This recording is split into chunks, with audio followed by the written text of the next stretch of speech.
We do not get a lot of new warriors here in For Honor, but when we do, there's clearly not enough support for the new players. And it was the same for all of us, the knights, the samurai, the Vikings that were here on the battlefield from the very beginning.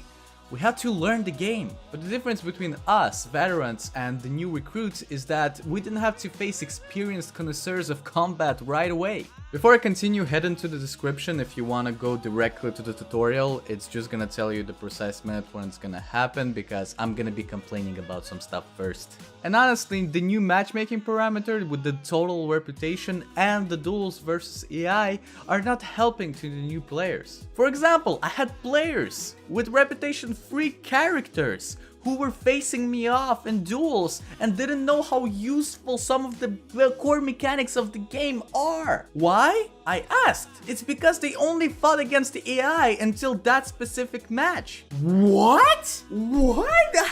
How do you get matched against me? Do I suck that badly, Ubisoft? Is that what's happening? Is that it? Just to be clear, I am not bashing on the new players, not at all. I am bashing on the devs for not including enough direction in their own game. They're heavily relying on the original player base without giving enough tutorials for the lower tier players to be able to understand the game. For example, some of the players that I faced did not knew there were actual videos for every hero in game. Are you kidding me? How? And as I said before, matchmaking isn't helping either. The basics of the For Honor matchmaking system, go down in the description and check out the link that will direct you to a Reddit post that talks all about that. So the new parameter, the total reputation score, is literally the total rep of all of your heroes. It is said to be mostly used for newcomers. But when do you stop considering people newcomers? Because I fought against a guy who destroyed 2 of his opponents and then he got matched with me and lost every single match and ended up me being like, hey, do you want me to teach you? Do you know the core mechanics of the game? What the hell? And from what I got, he got 18 reps. How does your skill even work? If he's getting matched by skill, how did you manage to matchmake him with me? Am I that bad, QB? Again! So that's the thing, when a new recruit gets matched up with an experienced player, it will only lead to frustration. Not everyone will take their time and explain the moves to the opponent. Not everyone will take the time to teach. Not everyone is patient enough for that. And God knows I'm not when it's like the 5th person that I'm facing and they don't know that if you heavy a conqueror, you will get guard broken. And honestly, it kind of gets boring at a certain point because you look at the people you face and you're like, I can't. I have to go to the minion because that way at least I won't have to wait to get matchmaked with someone that basically doesn't know the game. And that is annoying for experienced players too, because yes, you're getting a free win, but at the same time you don't get any challenge. So why not make a tutorial, am I right? So that's why I'm here, ladies and gentlemen. Alright, so before we actually start the tutorial part of this video, I am assuming that you have played the basic and advanced tutorial in game. So what is this gonna be? This is gonna be mainly me explaining you the core mechanics of the game and telling you what to do with them, and of course what to do afterwards after you mastered all the things that I'm gonna talk about in this specific video. When fighting bots, you will rarely encounter a bot who will feint or parry. So let's talk about feinting and parrying then, shall we? Parrying. All you need to know is that if you parry a heavy attack, you'll be able to follow up with a guard break or a light attack. If you parry a light attack, then you can follow up with a heavy or a light attack or a guard break. Be careful though, because some characters are gonna be too far from you on a parry and you will not be able to guard break them. And same goes with a light attack. Sometimes guard break is not the only solution. I'm not gonna tell you in this video which character is gonna be too far away from you on a parry for a guard break. You're gonna have to learn it for yourself through experience. Of course, you should not forget that your opponent can parry too, alright? And most of the time, most of the players will always remind you of that. So, if you will keep getting parried all the time, there's 2 solutions. Number 1, alternation. That's a simple form of mix-up in which you keep doing the same move over and over again until you think that the opponent will start parrying you, and at that moment you do a different attack. For example, it's really simple. Light, light, light. For example, the opponent parries you, and for the next attack you do it on the same side, but instead of going for a light you go for a heavy, and in result the opponent will get hit by that heavy because he went for a light parry. And the second solution, the most used one, is Hard feints. Hard feints are basically the action of canceling your heavy attack. It's that simple. On keyboard it would be the E key, and on the controller it would be B or circle. So why the hell would you actually feint your attack against a parrier?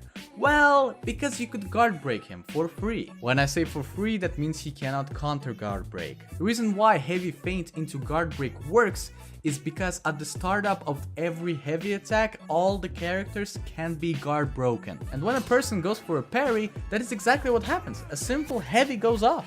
To put it more in technical terms, there's 3 different types of frames in any For Honor movement. Initiation frames, connection frames, and recovery frames. If you're caught during the initiation frames of your heavy attack, you will not be able to counter guard break. Initiation frames are the same reason why you could get guard broken when you're out of stamina during a light attack. It's because when you're out of stamina, all the initiation frames go up. As a side note, feints could be used to feel out your opponent to know how he'll react to certain movements. When it comes to hard feints, here are the basic follow-ups. Heavy feint into guard break, heavy feint into light, or even heavy feint into heavy. Yeah, that can work. It is also possible to avoid an attack after an opponent feinted by simply cancelling your own attack. To avoid getting guard broken all the time from a feint, just don't always go for parries. Any heavy can be feinted, be careful. Now let's talk about soft feints, which are basically moves that can transform themselves into other moves. By the way, if you don't really understand what the hell am I talking about, or if you want to read a little bit more about feints, you can go and check out the link in the description for that. For an example of a soft feint, look no further than Raider's heavy attacks. Any of his heavies can go directly and fluidly into a stunning tap. Same with Kensei and any third heavy attack in the chain. It can go for an unblockable top into an uninterruptible side attack, light or heavy. The solution here is fairly simple. Just know your opponent. I know it sounds like I'm making this sound easy, but it really is, because at the end you're just gonna end up trying every single character and gonna end up knowing every single character and their moveset.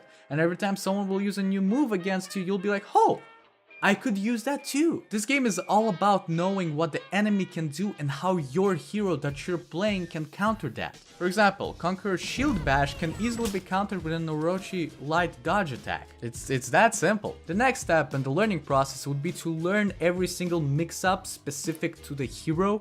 That's where it gets a little bit trickier, because there's different move sets for every single character, and every single move set can be interpreted in different ways, and every single move can be used in a different order, and that is why sometimes you need to know all the mix-ups, and that is what's so beautiful in this game, because you end up learning something from another person that just murdered your face, how to do a thing that you didn't know how to do before. For example, Conqueror is able to feint his light attacks with his full block defense state, and then just shield bash out of that. Another example is Centurion's heavy attacks. Besides his basic heavy being really fast, he is also able to have different speeds on each one of them. So the timing for parries and or dodges varies dramatically. On the subject of Conqueror and Centurion, they both have moves that will guarantee them a hit on you and also drain your stamina. So be careful of that. Always pay attention to your stamina, that's important. Besides the obvious management of health, you also have to manage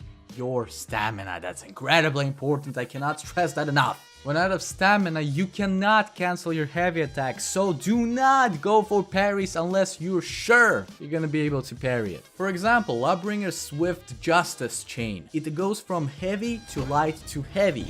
Thing is, as I said before, you can only feint your heavies, so if he lands a heavy on you, you know that the next light attack that will follow up is easily parryable. Just look at the side where it comes from and parry it, even when out of stamina, don't be afraid. You can go for attacks as well when out of stamina, but be careful with that. This is where knowing your opponent comes in really hard. You have to know where, for example, Warden is gonna go for a shoulder bash and when to light attack, but even there, it's a really hard thing to predict, so be careful. If you manage to smack your opponent into a wall when out of stamina, sometimes you can land a heavy attack. Be careful, as the heavy speeds vary from hero to hero, and even on guard break, some heroes do not even allow you to get a heavy. For example, Raider. He cannot land a simple heavy immediately after a guard break. He can go for a zone, or he can go for a controlled throw. Now, On the subject of assassins, because from what I see is that a lot of new players go for assassins, and that's normal because the final hero that you play in the campaign is Orochi. A thing that is proper to the assassins is the reflexed guard, meaning that their block only lasts a limited amount of time, so that's why you gotta be on your guard. Another move that is specific to the assassins and one hybrid called Valkyrie is the deflect. Every character does a different thing on the deflect, but to initiate the deflect itself, you have to dodge and block in the direction of an attack. Another thing to remember for everyone, and especially deflectors, is to not dodge in vain. A dodge with no follow-up will probably and mostly lead to a free guard break for the opponent. Because every time you dodge with no reason and an opponent guard breaks you, you cannot counter guard break. This game is about close combat, not about getting as far as possible with simple dodges and then rolls that consume your stamina and then trying to throw your longsword in their face. Now let's talk about something I call duel etiquette, where it basically sums up to don't be a dick. I'm a member of a community called Gentle Hearts. Yes, I know it sounds pretty lame. No, it does, but the cause is just. It simply resumes into not being a dick in the game. Like, the whole goal of this community that we've created is that we're trying to make the For Honor community less toxic, and it is at the moment. There's a common misconception about the defensive meta and how easy it is, and that is where the whole toxicity comes from. Do not offend a player by the way he plays. The beauty of this game is that you actually try to figure out how to beat the person, not how to offend them the most in the chat. The defensive meta, of course it exists, of course it's a meta, simply because of real life. This is how it works here. Know the perfect time to strike your opponent. Manipulate your opponent. The best warrior is not the one that throws all sorts of punches all around, hoping that the opponent will get hit in the face just randomly. Even with fast characters like Peacekeeper and Shinobi that most players classify as spammers, there's strategy to them as well. Because versus someone that knows the defensive meta, knows how to protect himself, knows how to freaking block, they will have to adapt. They'll have to vary their attacks to be able to penetrate the defense of the opponent, to be able to actually touch him. But they must also know how to protect themselves as well, like deflects or simple blocks. The reflex guard is not always easy. There's definitely heroes that have more abilities than others, there's definitely heroes that have more specific abilities than others, and that's what defines how they're gonna be used. For example, Conqueror has a superior block, which lets him block all sorts of attacks and absorb all of those hits. Warlord has a really fast headbutt, which lets him harass his opponents. That is why there's short description in the hero picker for every single hero. They explain you all you need to know about the hero and his purpose with less than 5 words. So what's the takeaway from this mess of a video? I guess it's just know your opponent. Besides, of course, the basic mechanics, know your opponent, know their mix-ups, know your mix-ups, know what they can do against it and that kind of thing. Just know what you can do. In any case, if this video helped you in any way, don't forget to like it, share it, sub for more For Honor content or whatever is gonna come up to the channel. And yeah, thank you so much for watching. My name is Artur, and I'll see you in the future.